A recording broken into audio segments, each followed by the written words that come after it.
Go ahead, come in. I apologize about the dog. I'm a little excited there. But so I'm going to continue with sometimes a negative body image has a cataclysmic effect on a person's life and can consume them to the extent of obsession. The obsessive behavior is known as body dysmorphic disorder, or BDD. BDD is defined by the American Psychiatric Association in its Diagnostic Statistical Manual of Mental Disorders as a condition that is marked by excessive preoccupation with an imaginary or minor defect in a facial feature or a body part. Those who suffer lose valuable time with regards to their social lives. Their careers suffer and their personal relationships suffer because of the amount of time they waste obsessing over imagined deformities or defects. According to Dr. Lynette Small, BDD is a mental condition that affects approximately 1% of the population and exists in both men and women, and it usually goes underdiagnosed. And it may coexist with other mental conditions such as depression, substance abuse, eating disorders, and a variety of anxiety disorders.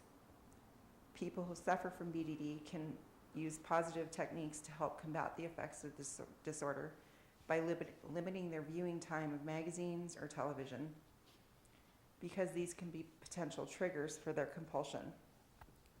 They can also receive clinical treatment for their mental health from a mental health professional who can prescribe medications to also help combat the effects of the disorder.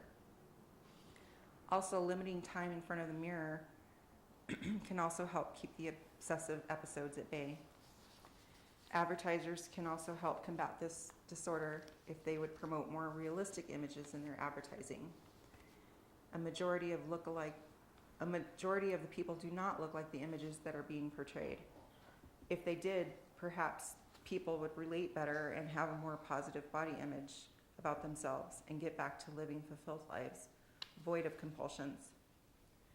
Many people agree that something needs to be done to combat the negative effects that advertising has on teens' self-esteem and body images. When there's a high rate of depression caused by negative body image issues or low self-esteem, sometimes they cannot cope, so the end result is suicide. Lead author and researcher for the CDC, Denise Eaton, reported that suicidal impulses and attempts are much more common in teenagers who think they are too fat or too thin, regardless of how much they actually weigh. A study found that suicide ideation was more likely even among students whose perceptions of body size deviated only slightly from their ideal weight. Advertisers could be proactive in promoting positive images instead of using unrealistic images in their ads. Many would agree that the thought of using sex to sell products is bankrupt. If advertisers promote more thought-provoking advertising or humorous ads, this would have a profound effect on teens' body image issues. With changing up the angle, it could give a renewed sense of positivity and could help promote whatever they are trying to sell in a more affirmative light. Although there seems to be a correlation between unrealistic imaging in advertisements and negative body image, some are of the opinion that not all advertising is bad. Advertising hasn't always objectified young women.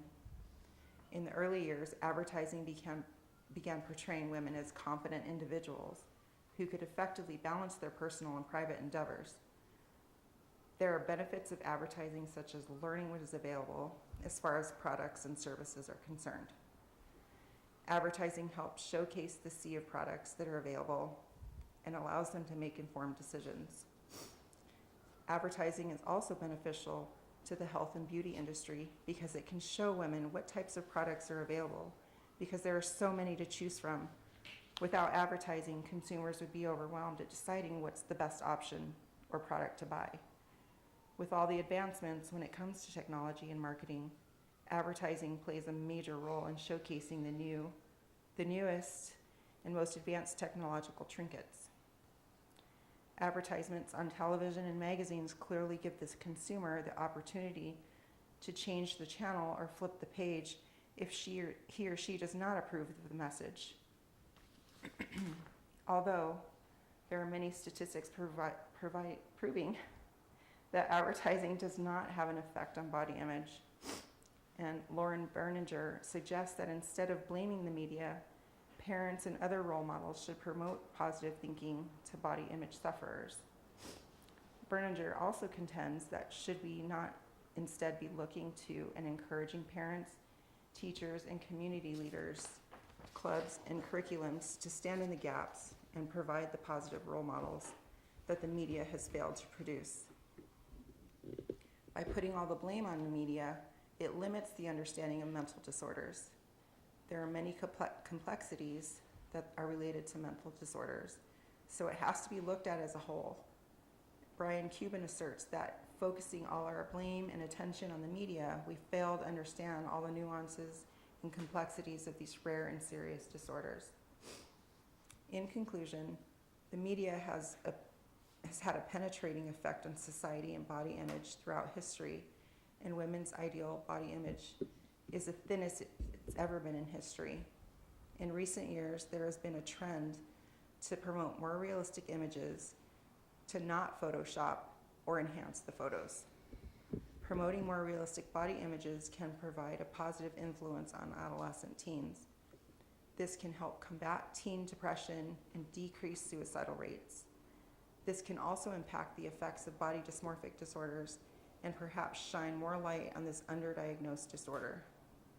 By looking at these rare disorders as a whole and not limiting it as an effect of negative advertising, it can help us understand the complexities of negative body image and low self-esteem and suicide. Thank you. Yes. Question. Did you say it affects men as well as women? Yes.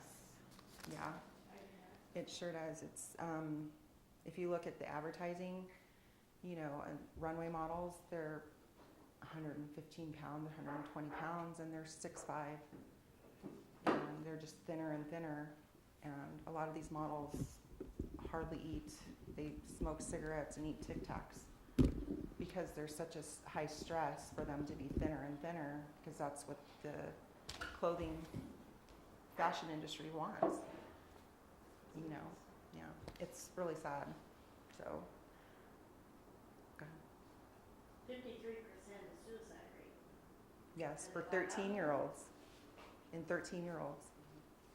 So it's starting younger and younger for these teenagers, because if you look at social media, they're promoting all, you have to have the next biggest and newest thing and the most expensive thing, clothing, and if you don't have all this stuff or look like the girls or boys being portrayed in these videos or on social media, you're basically a loser.